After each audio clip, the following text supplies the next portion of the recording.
Hello and welcome to Market House, the podcast where we talk all things Disney. My name's Caleb. And I'm Caitlin. And this week we talk about a Disneyland summer ticket deal. An Up-inspired Airbnb. And Caitlin's stay at the JW Marriott. Let's dive in.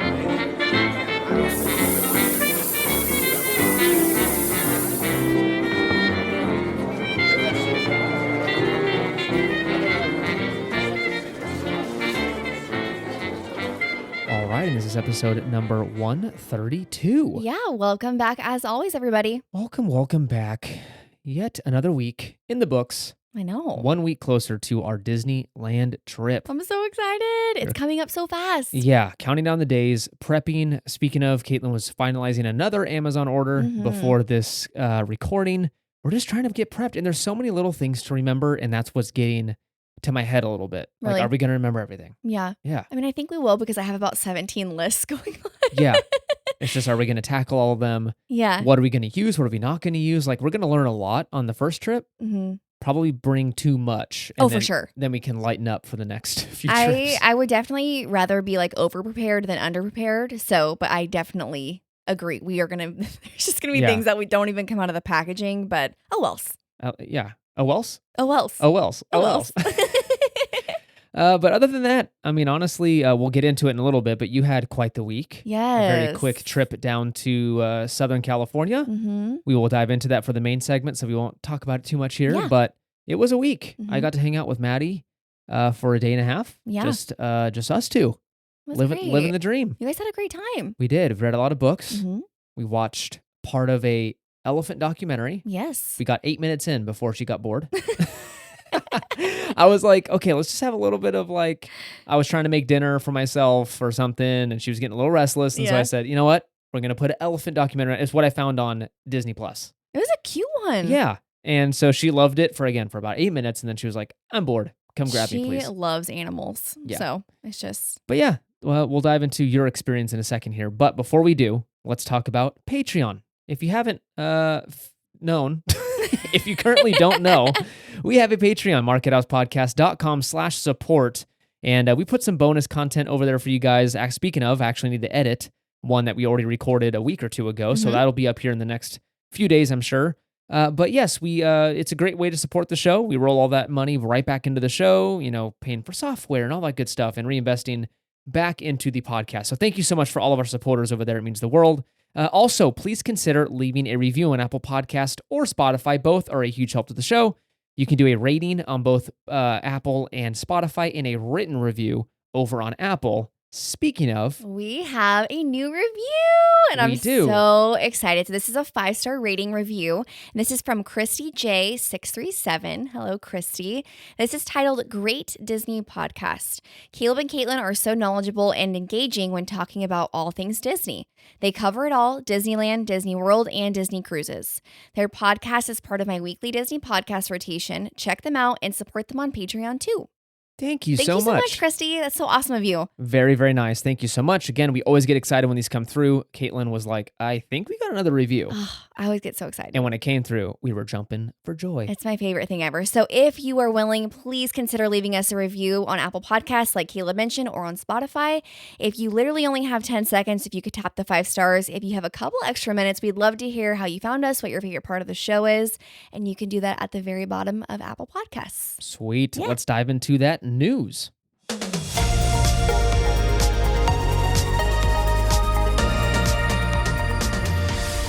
All right, our first news story takes us over to the wonderful land of Disneyland, and they have announced another ticket deal. This is a great deal. It's a great deal. So they keep coming with these ticket deals, which I'm not complaining. This is great for you. If you're planning a trip to the Disneyland Resort, you can save some cash, which is always welcome. The first deal they announced was you basically get adult tickets for kids prices. So it was like $50-ish off, which is always welcome. That's, it's a decent discount. This one is I think a better deal. So beginning May 29th, you can purchase discounted tickets for the summer. They are valid June 10th through September 26th.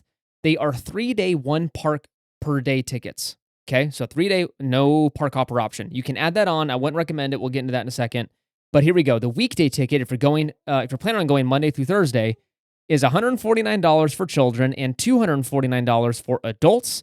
The weekend ticket, if you're going Friday through Sunday, is $199 for kids and $299 for adults. Now, like I mentioned, you can upgrade these to park hoppers, but it is a chunk of change. And if you're already getting a really stinking good deal, I wouldn't recommend spending the extra because, I don't know, that my brain just goes, get the best deal possible and just... Yeah, that's what I would say too. Right? Yeah. So again, park hopping is always good. We would recommend it. Otherwise, if you're paying full price, we do believe it's worth it, especially at Disneyland since it's so easy to park hop. But since you're getting a killer deal, let's let it be a killer deal and use that extra savings for some merch, some food, or just or stick it in your pocket. Hey, extra money for merch is always a good idea. Always a good idea.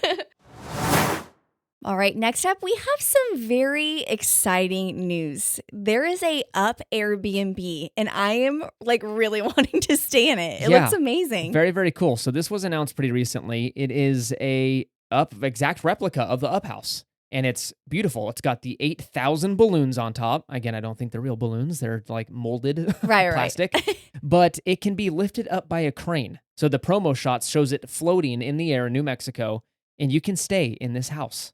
I can't even imagine. Part of me, like my brain goes straight to how do they find like the exact same furniture that even looks like the ones in the movies?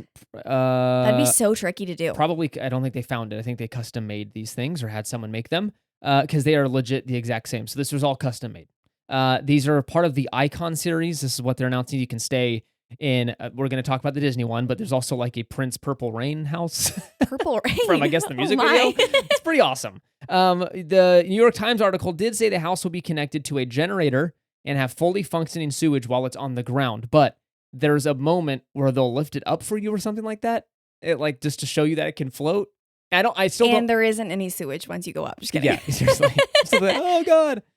So we'll see how this works out. Everyone is still confused. Even people that got a sneak peek of how this is going to work. Does it float like when you pull up and you're like, oh, it's floating, and they set it down and hook it up for you for the week? I don't know.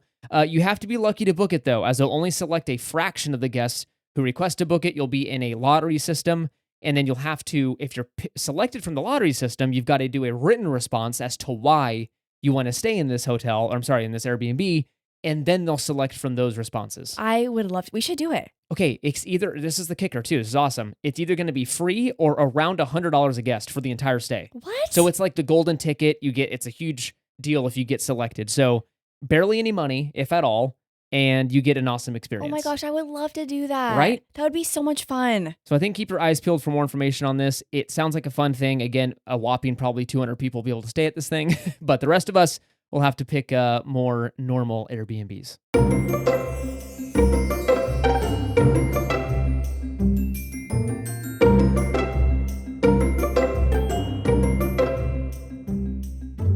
All right, and that brings us to our main segment of this week's episode, and that is selecting the perfect Disneyland hotel. Is it the JW Marriott in Anaheim?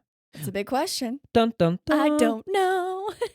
So, as you know, at home, it is super hard finding a hotel, I think at least, in Anaheim right now because prices have skyrocketed.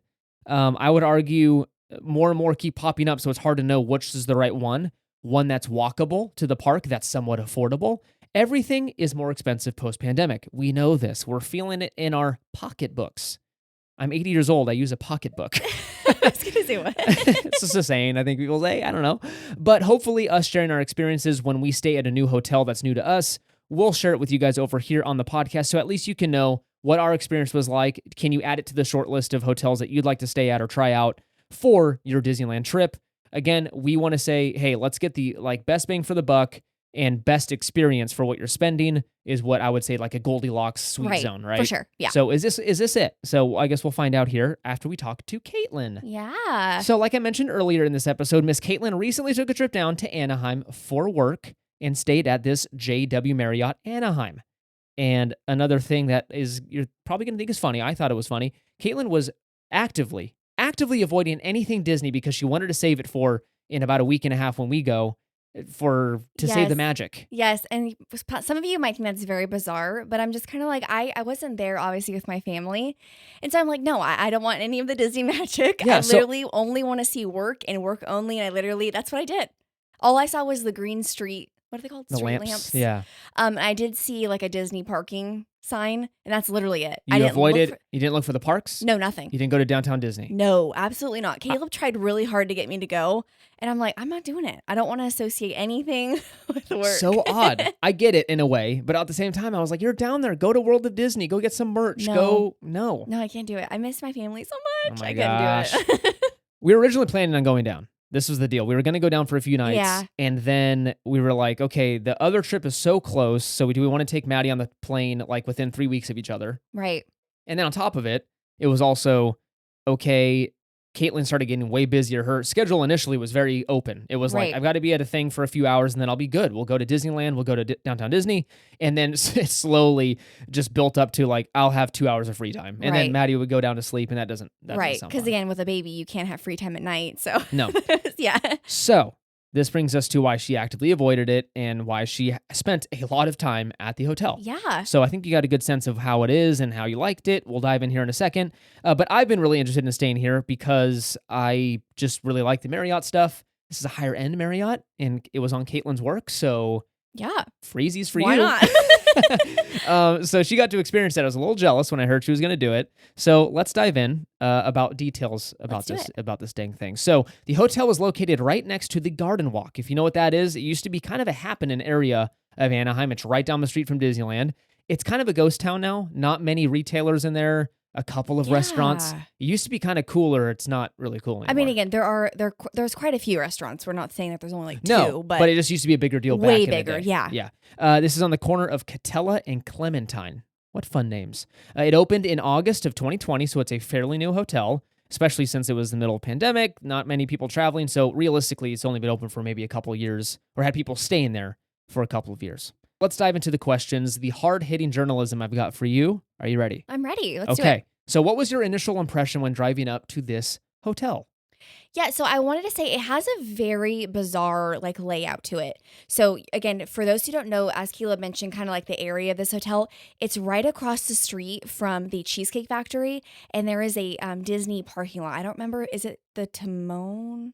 I don't know. Or is it like the Toy Story? I'm not There's a entirely Disney parking lot that's right there, and I didn't see the sign of it because it wasn't like the main entrance. It was kind of like one of those side ones that like the buses leave out of. But right when I like pulled up, again with that layout, it's a very tall hotel, as you know, but it's almost shaped like an L. Yeah, it's a wedge shape. So they kind of squished it in a very, very weird lot. And so it's got a very odd shape to it. Yeah. You're correct. So again, when you initially drive up to it, it doesn't really feel like a hotel. You're kind of just like, where am I going? But again, right once when you drive up, there's a huge pillars and then there's a big like grand entrance area. Going into it, the one complaint I have, again, regarding layout, it is very oddly like laid out inside. There's multiple levels, obviously, it's a hotel, but the first level is literally all like conference rooms, like towards the right-hand side.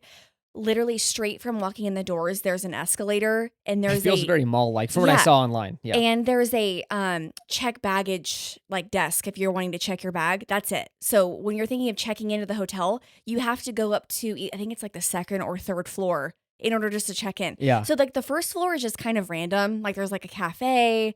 There's not really a ton. And then once you go up to like the second and third, that's where that check-in desk is. There's restaurants. There's like a bar, like lounge area. One thing I did notice, as Caleb mentioned, with it being kind of a fancier hotel, like there is like this grand, like really pretty, like large chandelier, like right in the middle of the hotel.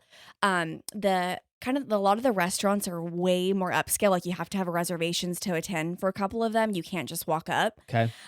There is like an outside, I would say like mini bar / like relaxation area. It's all like, it kind of reminds me of the rooftop one on the Westin. Okay. But it has like greenery everywhere. There's like a little tiny bar where like a couple bartenders will be out there. Yeah. This is rooftop? This is rooftop. And well, can you see the parks from there? So it's not rooftop. They kind of make it feel like it's almost rooftop because of like all of the decor they put around. It makes it look like you can't see anything, but I think it's off like the third floor. Oh, got it. But you feel pretty like high up. Okay. But no, not exactly rooftop like the Westin is. But it's outdoor and high up. Yeah. So. Okay. So that was nice. And then regarding the staff and everything, it was really like they were really kind and everything. There were a ton of people there for the conference, and there was other groups there. Again, Yeah, it and was like a kids group, right? there was a Because you're a bunch kids group. of teenagers running Yeah. around. Yeah. And then there was again all the conference people, and then as well as families there for like Disneyland. So like it was like a packed A hotel. hodgepodge of folks. So they ended up selling out the hotel and then overselling like our group. So it was like this whole Yeah, thing. like some of your folks had to leave to go stay at a different hotel. Yes, it was a whole bizarre That thing. stinks. But yeah, so going up to the hotel room, I'm kind of just gonna hop around here. So if you have any questions, like please let me know. Before we do, I've got yeah. some other questions. Oh, yeah. Before we get to the room. Jeez, they're just speeding through here. Speed I'm racer. excited. Before we get to the room, the conference center. So you spent a lot of time at the conference center. I don't know if many folks going to Disney really care about the conference center, but a lot of us travel for work. And so that might be a location where you go to attend a conference. They've got a giant center right there. Was it decent? Was it nice? Was it just boring? Boring conference center? It was pretty nice. I mean, again, I've never really been into a conference center because that's like the first time I've traveled for work. But again, it was one of those where like it has really nice like light fixtures. Okay. But like other than that, like Other than it that. was just a like stage. Nothing to write home about. The grand one was pretty big. It's not like the Grand Californian ones, not at all. Okay. I would say again that the Westin conference centers from the pictures I've seen on the website are way nicer than this one. But that was just again like really dark colors. Yeah. Round tables. Okay. You know. Yeah, and the only reason we keep comparing to the Westin is because it's a sister, like it's another Marriott property, and it's right down the road. So you can kind of compare the two because they're very similar in class and feel. And so that's why we'll probably compare them a lot between the two of them. Right. Okay, next question. We're getting to the room. How did you All right. like the room? So you went up, you stayed on the what floor? 7th floor? The 7th floor. Okay, how'd you like Yes. it? When you first walked in, was it like, oh man, this is amazing? Was there any complaints? Yeah, so I would say the room was very spacious, quite large. The bathroom was awesome. There was a tub in mine. There was a like full walk-in shower. So it wasn't one of those that was kind of like super cramped. You had a ton of space. It was there. big. So you FaceTimed us quite a bit. Yes. And you took us for a tour, and I was like, that is a lot It's of room. pretty big. So if you had a family, you had one bed in there, a king bed, but even the 2 queen rooms would have ample space for sure. a rollout bed or like a crib. Yeah. This thing is huge. It was really, and that's a standard room. I don't think you had a suite or anything. No, just a standard room. And again, the one thing I wanted to highlight about the bathroom, so we'll just start there, was the shower. It was a great size. Again, there was a ton of areas that you can put like your toiletries, so like all that was great. But do you know how normally in showers there's either like a nozzle or there's like a rainfall? Is that what I'm... Okay, yeah, you're saying basically like there's either something off the wall or there's something up straight above you on the ceiling. Yes, or both in Or some both, cases. yes. So this one had both, but it was super weird because there was almost like a rainfall type of fixture with a nozzle in front of it. So if you took the nozzle off, instead of the rain like fall shower just coming down towards your feet, it shot out straight towards your face and it would hit the door. Oh, really? It was super bizarre. So I thought, oh, maybe just someone pushed it up. So I tried pulling it down. It did not pull down, so don't pull down. Okay. That's just how it is. So I've never seen that before. So that was a little bizarre. Strange. Okay. Yeah. But other than that, the room. The room, yes, it was really great. The bed was comfortable. There was a ton of pillows. There was a really big couch in there. I'm assuming it was a pull-out couch. Did you get that from the FaceTime? I would imagine it is. No, it's not. It's not a pull-out couch. They Okay. have a trundle. I always forget. Is it trundle or trundle bed? I don't know. I don't know. It comes out from under the little sleeper. So That's there's a what I little, meant. Yeah. there's a little like nook that you can sit on near the window. Yes. And so like a little reading nook or something. Mhm. Right under that you can pull. There's 2 little handles you pull out, and there's a bed that rolls And out. it's quite big. Yeah. There's that. That's and then, much better than pull-out stuff because pull-out stuff's terrible for your Yeah. back. I like that idea better. Yeah, and as well, there's also like a lounge chair with kind of like a footrest. Again, obviously there's a TV, there's a mini fridge, all that kind of thing. There's a coffee area. Underneath the TV, there was quite a large, I don't want to call it like a dresser, but like, what would that be called? Where like there is obviously dresser drawers, but kind of like not like a table. What am I saying? Like underneath the TV, the big long thing where you Yeah. put like your keys, your I don't water know. bottles. Some kind of piece of furniture. It was super long, so like there was a ton of space. Oh, there good. was a desk in there, obviously. But the one thing I thought was really awesome was depending on which side you're on of the hotel, some of the rooms do view like the parks. Again, you probably are pretty only far. seeing like Guardians and that kind of thing. Yeah. But literally the windows are gigantic in the room. Like they're huge. So Yeah. that's super fun. Other complaint you had, and I'm remembering right now, is one, the shade that came down, like the blackout shade, Yes. was broken. Yes, I was going to get into that. So there is kind of like a screen that comes down where you can kind of see out. And then there was a blackout shade, as Caleb mentioned, that was completely busted. So it would only come down like 2 inches and then that was it. Yeah. So I'm kind of like, well, I'm not going to call someone just Yeah. for the night. And there's a little confusion on the sheets. Yes. Oh my gosh. So I get a frantic call, not late, but you were trying to get to bed early because you had been up at 5 o'clock that morning, 4 something that morning. Yeah. And flew down there and all that stuff. And I get a call going, there's no sheet. And I'm like, what are you talking about? There's no sheet. Hey, there's like no sheet on the bed. I said, there has to be sheets on the bed. Yeah, yes, there's one on the mattress, but I don't have a sheet above me. It's just a comforter. Yeah. I'm like, there's no way, Caitlin. And so sure enough, she's like looking and she's like, no, there really isn't. I'm like, hey, you're going to have to call. Maybe they missed it. Maybe they just forgot. I don't know. Who knows? So funny story. I called. They didn't answer. So I'm like, okay, whatever. I'm going to do a little bit more investigative work here. I picked around. I pulled at the comforter to see, okay, nothing's coming off. I literally picked at it to make sure that it wasn't attached. This is the one thing I would mention. The sheet is the thinnest sheet. So it was there. This is why you don't travel without me. Is because you can't find the bedding. You know what? That sounds like the best response. I do not like traveling without Caleb, period. It's terrible.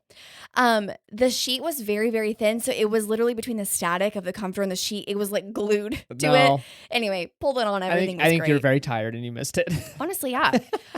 Overall, I would say the room was fairly clean. Again, there's obviously the common thing where like you find like some hair like on the in the bathroom. It grosses me out a lot. I know it's hard to avoid having hair not fall out of your head. It just, when it's someone else's hair, I don't know why, it gets me so bad. It's really gross. I think my biggest thing is like when there's like stains like on the sheets. Yeah. Again, there was like a couple flecks of things. Again, it didn't look like, but it was clean. It was really clean. Okay, so if you had to give the room a rating, 1 out of 10, what would you give it? On what? Everything overall. What was your overall rating of the room? I would say. I would probably say 8. Okay. Yeah. Decent. It wasn't bad. It's pretty good. Yeah, it wasn't bad. And it wasn't like, oh my gosh, this is the perfect hotel ever. Okay. But okay, perfect. You ordered room service. I did. So again, on work, when in Rome, mine as well. Enjoy some nice food inside your room. So what did you get? And was it good? Was it decent? What do you think? Yeah, so they actually had a lot of offerings on the menu. You could go on your phone and look at it, or there was kind of like a QR code that you can scan. So they gave you kind of like a menu in the room, which one thing I did want to mention, which was awesome, is instead of it just being the room service menu, you could also scan the barcodes for each of the restaurants at the hotel. That's cool. So could you order that to your room, or you're just browsing before you go downstairs? I think it's browsing before you go downstairs because they made it pretty apparent. But again, don't quote me on that but a lot of these are like really like high end. Yeah, I doubt they're going to deliver. And a steak to your room. Yeah. Okay. I know a couple of them for sure. You have to have a reservation. You can't just walk up. So obviously keep that in mind. But I think there were 3 different restaurants throughout the hotel. But yeah, the room service menu was great. I ended up getting a like turkey club. It had like a lemon aioli on it with like some fries. It was like $26. It was $26. I'm like, this is definitely a conference hotel. That's wild. Not worth $26. Again, it was something that you could get like at the theme, like Disneyland. And it would have been as good? And yeah, I mean, really? it was fine. It wasn't, again, I'm very like picky when it comes to like meat and like turkey and stuff. Like it was okay. But the fries were really, really good. They had really good fries. For $26, I'd hope so. Seriously. So would you stay there if you were going to Disneyland? Would this be a Disneyland? Would you argue it's a Disneyland hotel, like something that's worth it for a family of 4 to stay here and go to the parks? I would, because it's far. It's a little far out there. Yeah. So for those who are wondering how far it is, I would say it's probably like a 25-minute walk, you think? It's a haul. Yeah. It's pretty far, and there's no dedicated transportation. That is another kind of negative about this hotel. Right. It's an ART stop. Yes. So that's the Anaheim Regional Transportation. Yes. So it's basically public bus system. That's not probably everyone's favorite. They'd probably rather have a resort contracted. It's a little, feels a little more legit. But that's lame. If you don't want to use that bus system, you're walking 25, 35 minutes. Yeah, and again, I don't think that the walking is as bothersome like in the morning, because it's kind of one of those things where you're like, it's fine, like you're walking. I think if you have like littles, or like you've been there from literally rope drop to park close, you're just exhausted. Yeah. We have stayed at the Hyatt Regency before, and that's like a 30-something minute walk. Again, so I want to come out here and say it is completely doable. We have done the walk countless times from like the Hyatt Regency to Disneyland, so don't think it's like an unbearable walk because obviously the JW is shorter than that. But just keep in mind, you are walking past the garden walk. Again, you're still kind of in the general vicinity of Disneyland, so it's not like you're walking all the way down. Like I would argue you're a little more outside the bubble. You're not on Harbor, so it feels a little more outside that bubble, and you're right next to that highway. It's kind of a busy area. For sure. And again, I didn't stay there. You can tell me if I'm wrong. That would be my gist of it. It's not probably the most family-friendly walk just because it's a haul and you don't feel as close. Yeah, I would definitely say, though, I think it was more family-friendly than the latter end of the Hyatt Regency walk. Like, once you get out of, like, the green... like what is it called? What do we always call it? Like the Disney green. Yeah, all the Disney owned streets poles. And stuff. Yeah, it's all because it starts getting a little sketch. Like once you go kind of far down there. I would say this is a little nicer only because it's like the garden walks right there, so it's like all like the nice restaurants. Okay. But again, it's not like you're walking to the Disneyland hotel, so just keep that in mind. Honestly, I'm not the biggest fan of the art transportation. I'd rather it be a hotel transport. Honestly, if it was an art kind of thing, I'd rather Uber. Yeah. Just because I don't know. There's nothing wrong with art, but just for me and like our family, like I'd rather be on a hotel. And side note, we used to Uber all the time. So we used to stay at the Hyatt Regency. I used to go there for work a lot. And so I had all these points and whatever. It was a kind of a comfort spot for us. We just stayed there a lot because we were used to it, knew the staff and all that stuff. So we'd stay there a lot. And it's far and you don't want to take, and they have transportation, but sometimes you don't want to wait for the pickup and drop off and they get really busy. Sometimes they're overflowed and you're like, oh, we'll come back in 15 minutes and pick you up. Yeah. So it's not the most convenient at times. So sometimes we'd Uber. I was like, forget it. Let's just get an Uber. And it would be $6 one way. Add tip on there. It's, close to $10. Yeah. That's a steal, especially when you have a family. That's nothing. Right. Especially when the transportation for that is $7 a ticket or something like that per day. So it can add up pretty quickly there. Now, since Uber's raised their prices 400 times, which probably makes sense. Back then, they probably weren't making any money.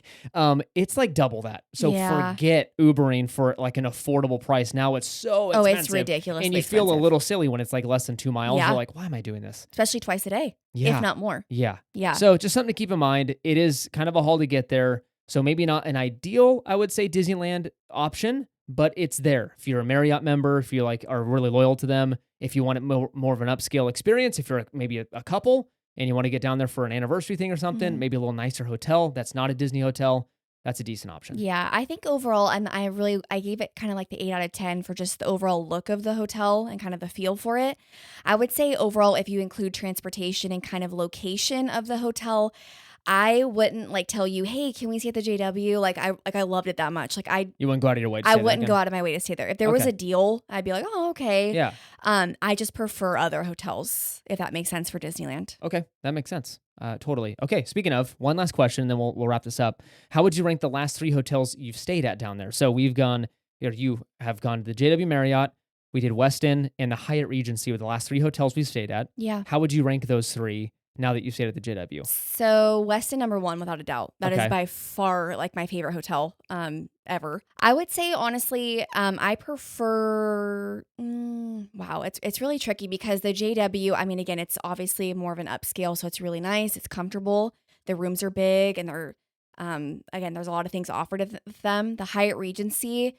Again, I love the transportation at the Hyatt Regency. Some of the the people that drive the transportation back and forth are so nice. They're literally I think they're the same 2 people, right? Mostly, yeah. We usually see there's one guy that dresses like a train conductor. Yeah. He has a little train whistle, and he's got all these Toy Story characters. It's really fun. Yeah. I love that there is a full-on Starbucks at the bottom of the Hyatt Regency.